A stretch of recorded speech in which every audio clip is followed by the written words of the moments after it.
અમદાવાદના ચાંદખેડા વિસ્તારમાં આવેલી એક હોસ્પિટલમાં હાઉસકીપિંગના કર્મચારીએ ઓપીડીના દર્દીના ફીના 70,000 રૂપિયાની ચોરી કરી છે। અમદાવાદ શહેરના પાલડીમાં રહેતા ડોક્ટર રચિત શેઠ ચાંદખેડામાં આવેલી સિનર્જી મલ્ટી સ્પેશિયાલિટી હોસ્પિટલમાં ઓટી આસિસ્ટન્ટ તરીકે ફરજ બજાવે છે। 25 ડિસેમ્બરે તેઓ ઓપીડી પેશન્ટની ફીના 70,000 રોકડા ગણીને લોક મારીને ગયા હતા।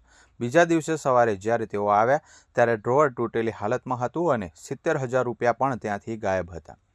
મેનેજમેન્ટની ઓફિસમાં ડ્રોવરનું લોક તોડીને કર્મચારીએ 70,000ની ચોરી કરી હતી, જે બીજા દિવસે સીસીટીવી ચેક કરતા જાણ થઈ હતી, જેથી હોસ્પિટલ દ્વારા ચાંદખેડા પોલીસ સ્ટેશનમાં ફરિયાદ નોંધાવવામાં આવી છે।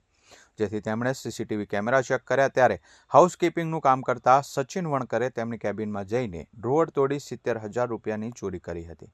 તેમણે સચિનને ફોન કર્યો તો સચિને ફોન ઉપાડ્યો ન હતો અને સચિનને નોકરી આવવાનું પણ બંધ કરી દીધું હતું। આ અંગે તેમણે સચિન વિરુદ્ધ ફરિયાદ નોંધાવતા પોલીસ તપાસ શરૂ કરી છે।